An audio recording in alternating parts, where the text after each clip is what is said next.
Hello all, ఎలా ఉన్నారు? ఈరోజు నేను కార్ ఇన్సూరెన్స్ గురించి చెప్దామనుకుంటున్నాను. నవేడేస్ అందరికీ కార్ ఉంటుంది, ఇన్సూరెన్స్ తీసుకుంటారు.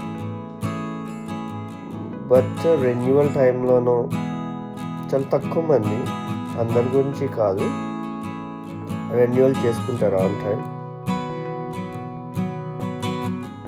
చాలామంది మిస్ చేస్తారు, వితౌట్ ఇన్సూరెన్స్ కూడా డ్రైవ్ చేస్తారు. అది చాలా డేంజర్. రీసెంట్గా ఒక ఇన్సిడెంట్ జరిగింది నా లైఫ్లో. నా ఫ్రెండ్ ఒకడు, క్లోజ్ ఫ్రెండ్, తన కార్ ఇన్సూరెన్స్ ఎక్స్పైర్ అయిపోయింది, రెన్యువల్ చేసుకోలేదు.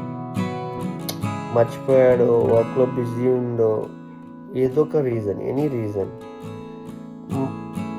మర్చిపోయాడు. కార్ ఇన్సూరెన్స్ తీసుకోలేదు, రెన్యువల్ చేసుకోలేదు.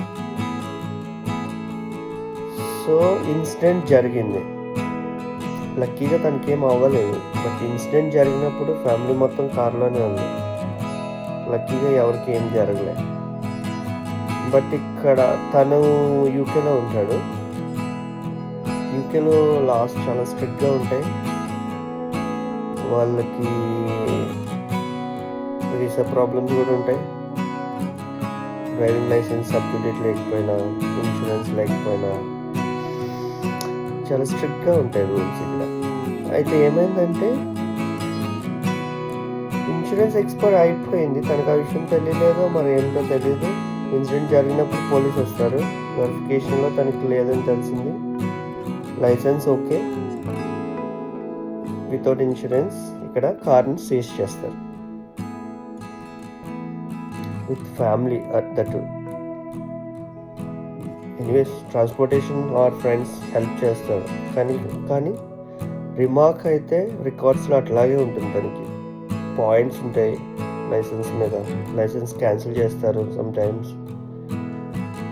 తను యాక్సిడెంట్ చేసినప్పుడు ఏమైనా జరగకూడదు జరిగితే ఆపోజిట్ పర్సన్కి తను కూడా లయబిలిటీ ఫేస్ చేయాల్సి వస్తుంది. చాలా కాన్సిక్వెన్సెస్ ఉంటాయి. యూకేలో అనే కాదు, ఇండియాలో కూడా సేమ్ సిచ్యువేషన్. పోలీస్ చాలా స్ట్రిక్ట్గా ఉంటారు. ఇండియాలో కూడా వెరిఫికేషన్స్ చేస్తూ ఉంటారు. చాలామంది ఇన్సూరెన్స్ లేకుండానే డ్రైవ్ చేస్తారు. సేఫ్ కాదు గైస్, సీరియస్గా.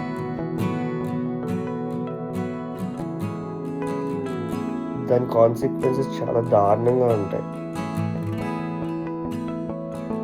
సో కార్ ఇన్సూరెన్స్ చాలా ఇంపార్టెంట్. సో అందరూ రెన్యూస్ చేసుకోండి ఆన్ టైంలో. Stay safe, stay covered. Thank you.